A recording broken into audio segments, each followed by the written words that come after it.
আজ পুরো 100 বছর পর এই গুহা থেকে বেরোলাম। আমার শরীরটা দুর্বল হয়ে গেছে। আমার গুরুর অভিশাপে আমি বুড়ো হয়ে গেছি।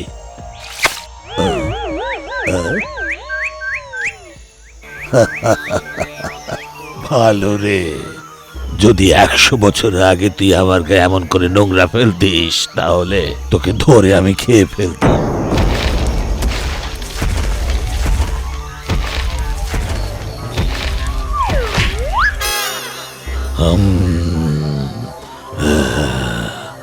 সবাই আমাকে এত দুর্বল ভেবে আমার সঙ্গে এমন ব্যবহার করছে, ছাড়বো না আমি কাউকে। হে গুরুদেব, অভিশাপ দিয়ে তো বয়স বাড়িয়ে দিয়েছো, এখন অল্প বয়স কি করে হবে সেটাও বলে দাও। যদি বয়স কমাতে চাস তাহলে 100 জনকে অন্ধকার কুয়োয় ফেলে দে, তারপর কিছুক্ষণের মধ্যে তুই পুনরায় আগের মতো হয়ে যাবি। এই গুরুদেবও এমন একটা কঠিন কাজ দিয়ে চলে গেল। কোত্থেকে আনবো এখন 100টা লোক ধরে? পশুরাও এখন আমায় ভয় পাচ্ছে না, আর মানুষ তো আমাকে ধরেই ফেলবে। রূপ বদলাতে হবে।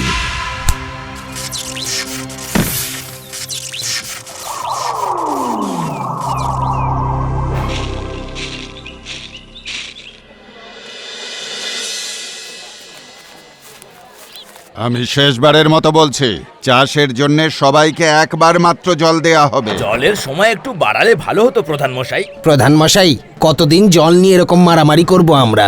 আমাদের সকলকে মিলে এই সমস্যার সমাধান করতেই হবে। আরে ভাই, করবে কি করে?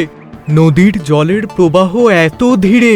টিউবওয়েল জলের পাম্প লাগাবো আমরা, যেটা কারেন্টে চলে সেটা। কোথা থেকে আসবে অত টাকা? আর গ্রামে তো একবার মাত্র কারেন্ট আসে। যদি গ্রামের সকলে অল্প অল্প করেও টাকা দেয় তাহলে হয়ে যাবে। কারেন্ট আসলেই জলের সমস্যা দূর হয়ে যাবে। বাবা, আমায় কেউ একটু সাহায্য করো, আমি খুব দুর্বল, ক্লান্ত হয়ে গেছি। আমায় বাড়ি থেকে সবাই বার করে দিয়েছে। তুমি আবার কোথা থেকে চলে এলে বাবা? কে আপনি? কি সাহায্য চান আপনি? বাবা, পরিবার আমায় বাড়ি থেকে বার করে দিয়েছে।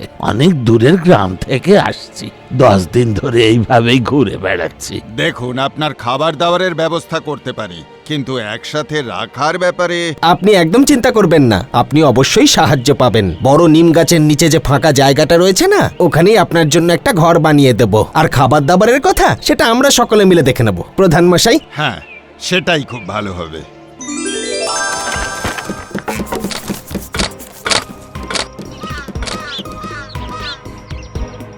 দেখুন, আপনার কুটির তৈরি হয়ে গেছে বাবা। এখানে আপনি আরাম করে থাকতে পারেন। আর খাবার দাবার নিয়ে চিন্তা করবেন না, আপনি সময় মতো সব কিছু পেয়ে যাবেন। আমি তো তোদের সব কটাকে খাবো।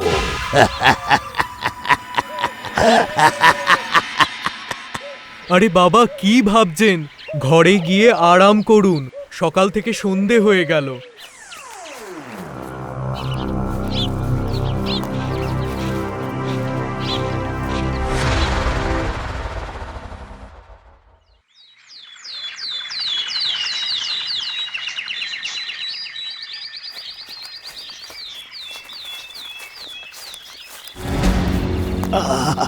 আমার পেটে ব্যথা করছে, আমার পেটে ব্যথা করছে। কি হয়েছে দাদু? বাবা, আমার এই কুটিরে আমার ওষুধ রাখা আছে, একটু জল সঙ্গে নিয়ে এসো। ডাইনি বুড়ির থলে, আয় আমার কোলে, হয়ে যাবি ছাগল, পড়ে যা টোলে।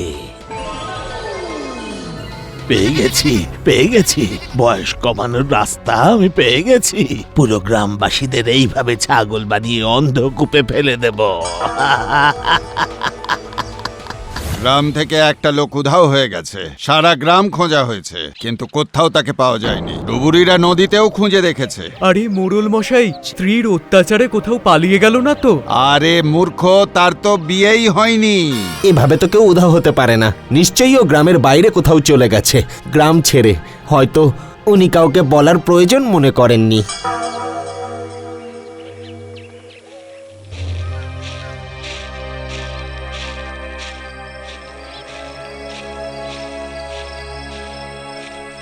আরে এ কি? হ্যাঁ, এত রাতে আপনি ঘরের বাইরে কি করছেন? হ্যাঁ, কি ব্যাপার?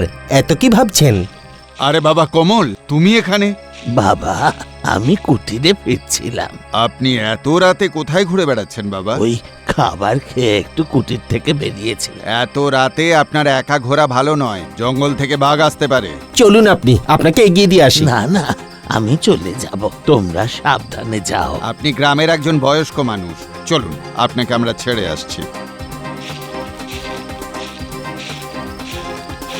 আরে তোকে আমি ওই অসহায় বুড়ো বানিয়ে দিতাম যদি তোকে একলা পেতাম।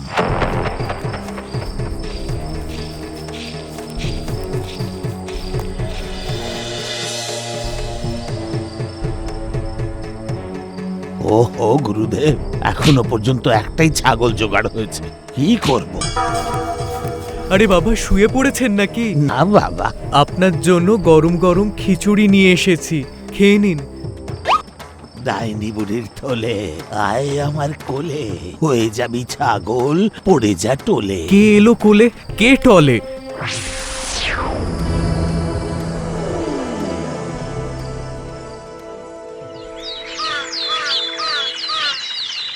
চক্রবর্তীকে তো কাল রাত থেকে কোথাও পাওয়া যাচ্ছে না। কাল রাতে বাবার বাড়িতে খিচুড়ি দিতে গেছিল, কে জানে তারপর থেকে কোথায় হারিয়ে গেল। আপনার কাছে কি চক্রবর্তী এসেছিল বাবা? হ্যাঁ বাবা, এসেছিল, কিন্তু খিচুড়ি দিয়েই জলদি চলে গেল। কিন্তু ও গেলটা কোথায়? বলছি বৌমা, চক্রবর্তী আবার অন্য কোনো ব্যাপারে জড়িয়ে পড়েনি তো? কেঁদো না বৌমা, আমরা চেষ্টা করছি ওকে খুঁজে বার করতে।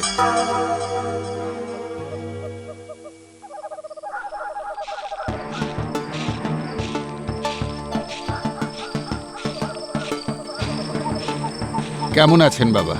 আমায় এক গ্লাস জল দিতে পারবেন? অন্য গ্রাম থেকে হেঁটে আসছে। অবশ্যই জল দেব প্রধান মশাই, ভেতরে এসো, তারপর বসে জল খেয়ে যাও।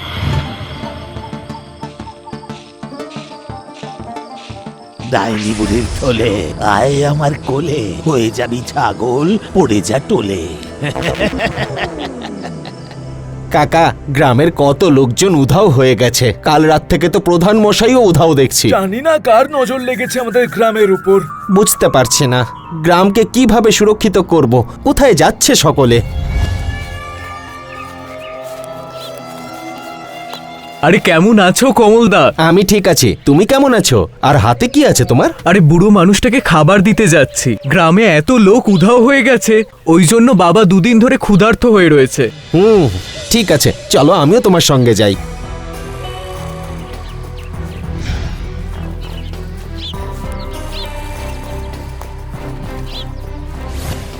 বাবা, বাবা, কোথায় আপনি?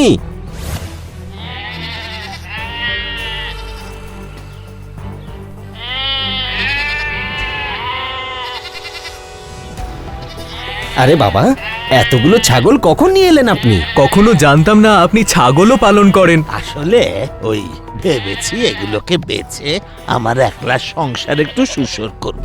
এসো বাবা, কুটিতে এসো। খাবার এনেছিলাম আপনার জন্য। ঠিক আছে বাবা। আপনি খাবার খেয়ে নিন, আমি বাসন পরে নিয়ে যাব। যাই আমি। আমিও পরে আসবো বাবা।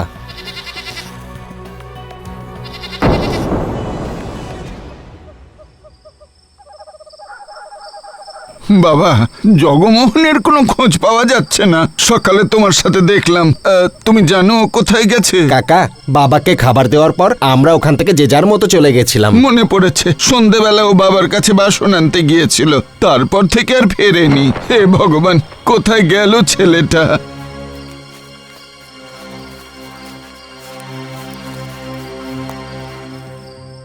এই বাবা এই গ্রামে আসার পর থেকে কোনো কিছুই ঠিকঠাক হচ্ছে না, খোঁজ করতে হবে।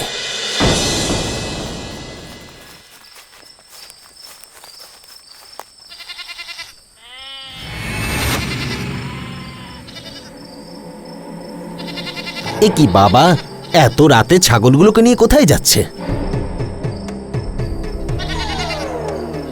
সময় হয়ে গেছে, এখন এই ছাগলগুলোকে আমি অন্ধকূপে ফেলবো, আর তারপর আমি আবার যুবক হয়ে যাব।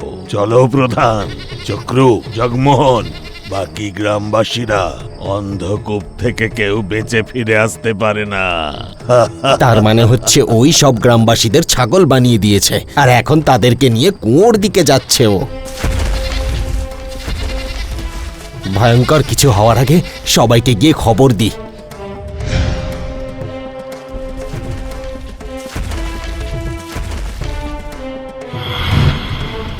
বাচ্চা, এবারে কি করব? এ তো সবাইকে কুয়োর মধ্যে ফেলে দেবে। আমাদের সবাইকে একসাথে আক্রমণ করতে হবে এই রাক্ষসের উপর। কিভাবে? ও সবাইকে কুয়োতে ফেলে দেওয়ার আগে আমাদেরকে ওকে ফেলতে হবে। যেই আমি ইশারা করব সবাইকে একসঙ্গে দৌড়তে হবে আর একসঙ্গে রাক্ষসকে এই কুয়োতে ধাক্কা দেব। ঠিক আছে। ইয়া! ইয়া!